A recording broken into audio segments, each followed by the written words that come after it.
The moment my wife, a decorated Army colonel, stepped out of her military truck, our neighborhood dictator declared war. Little did she know, she just picked a fight with the wrong soldier. After 2 years of long-distance marriage, my wife Morgan was finally coming home to Pinewood Drive. I'd scrubbed our house spotless, hung a welcome banner, and placed fresh flowers on the dining table, imagining the happiest day of my life. But I hadn't counted on Victoria Palmer, the HOA's self-appointed enforcer, who turned our dream homecoming into a nightmare. The rumble of Morgan's olive green military truck rolling into our driveway sent chills down my spine. I stood at the window grinning like a lovesick teenager, checking my watch every 30 seconds. At 34, Morgan stepped out with the confidence of 8 years in the Army, tall, athletic, every move precise. Her hug felt like it could conquer anything. But her eyes scanned the surroundings, a habit from deployments. She laughed at the banner, but her posture stayed alert, always analyzing. It's what made her an exceptional officer, and what would soon turn the tables on our adversary. Then came Victoria Palmer, storming out in a pink bathrobe like a general charging into battle. Her phone was out, snapping photos of the truck like a paparazzi hunting a scandal. Military invasion of our peaceful community, she typed into the neighborhood group chat, her fingers flying with practiced fury. As the HOA compliance officer, Victoria had ruled Pinewood Drive for 12 years. Wielding her clipboard like a scepter, she marched toward us, voice slicing through the quiet afternoon. That vehicle violates Section AZU 3B, no commercial vehicles, parked over 30 minutes. I tried to explain, "Ma'am, this is my wife Morgan, moving from base housing." But Victoria cut me off, sneering, "I don't care who she claims to be. Rules are rules.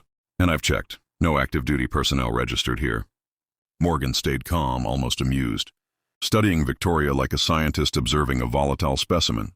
Victoria's voice rose, drawing neighbors' eyes to their windows. "This neighborhood has standards. I've handled 6 problem families, 23 violations. This year alone, I am the law here." Passive-aggressive notes appeared on our car, and her concerned neighbors group spread rumors about our dangerous presence. The stress was crushing me.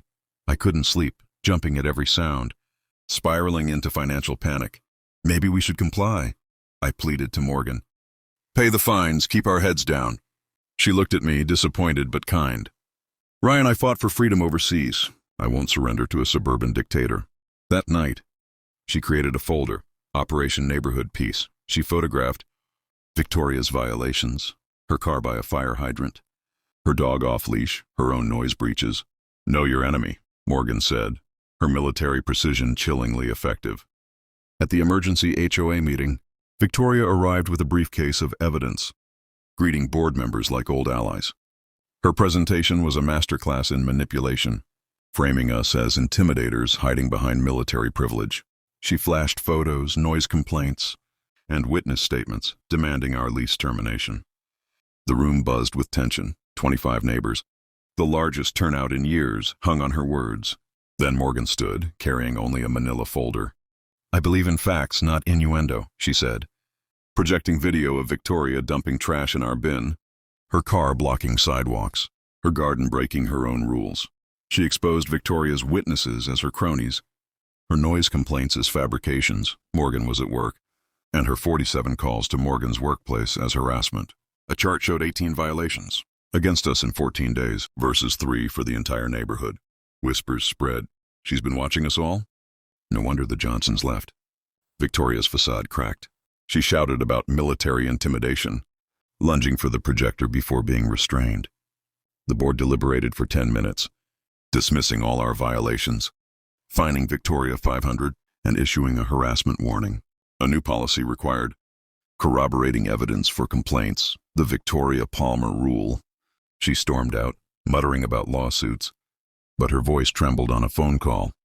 "I need to file a complaint about HOA corruption. 1247 Pinewood Drive." Who was she calling? 2 weeks later, peace settled in. Victoria's house stayed shuttered, her reign over. We slept soundly, and Morgan ran without surveillance. But she warned, people like Victoria don't fade, they adapt. Sure enough, a moving truck arrived at 1245 Pinewood Drive.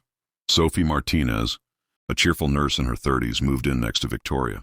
When Sophie knocked, She laughed about Karen personalities who make life miserable.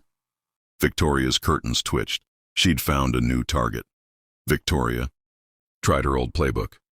Citations for Sophie's flower bed, parked car, and humming while gardening.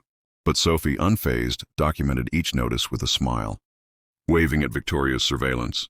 One Sunday, Sophie's phone call revealed the truth. "Hi, Dad," she said on speaker. "Victoria Palmer's been active with complaints." Victoria tried her old playbook, citations for Sophie's flower bed, parked car, and humming while gardening.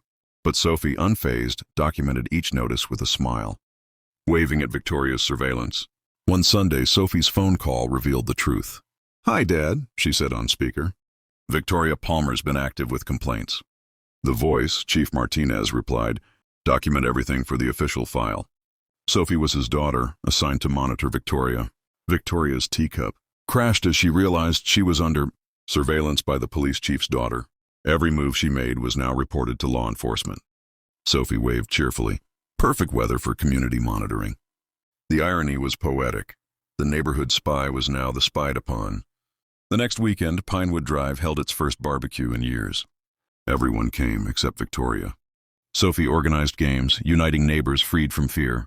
I hung a sign, Pinewood Drive, Peaceful Community, established 2024. As Victoria watched from behind her curtains, another moving truck pulled up next to her house. Who was moving in now? What do you think happens to Victoria? Was this justice or too harsh?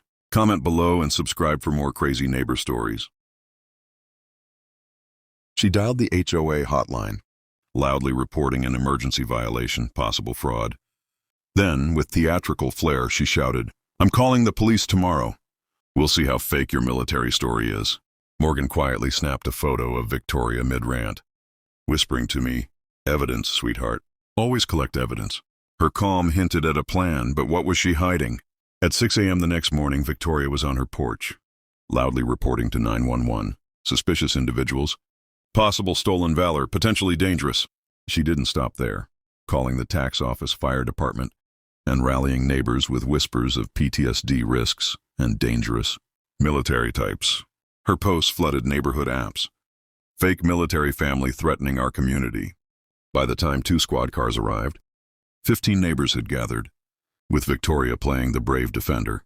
Chief Martinez, a weathered officer, and young Officer Thompson stepped out. Unimpressed by the emergency, Victoria gestured dramatically, accusing Morgan of fraud and me of being a pushover husband. My hands shook as I fumbled for my ID, but Morgan moved with deliberate calm, pulling a card from her wallet. The morning light caught the silver eagle on her military ID, Colonel Morgan Swift, United States Army. The crowd froze. Victoria's smug smile collapsed. Her jaw dropped. Her face drained of color like a computer crashing. The officers snapped to attention, saluting Morgan with respect. Chief Martinez apologized. "Colonel Swift, had I known—" Officer Thompson muttered about filing a report for false emergency calls. Neighbors whispered, "She called the cops on a colonel?" Victoria stammered about fake IDs, but Martinez shut her down. "This is legitimate federal identification. Reconsider your complaints." As the squad cars left, Martinez told Thompson, "Keep an eye on Palmer. People like her don't stop." Victoria stumbled home, her confidence shattered. But what did he mean? Would she back down or escalate? For 3 days, Victoria's house was silent, her curtains drawn. I watched her shadow pace, her monitor glowing late into the night. She wasn't retreating, she was plotting. On day 4, her counterattack hit. 4 violation notices taped to our door. Excessive noise, Morgan's 6:15 a.m. workout.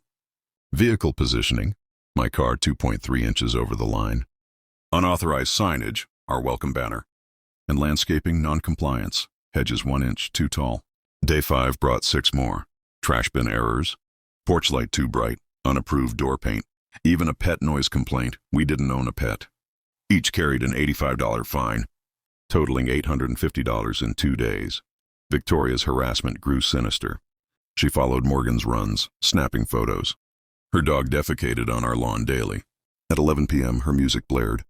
Stopping just before the noise ordinance, she stood in her yard staring at our house, taking flash photos through our windows.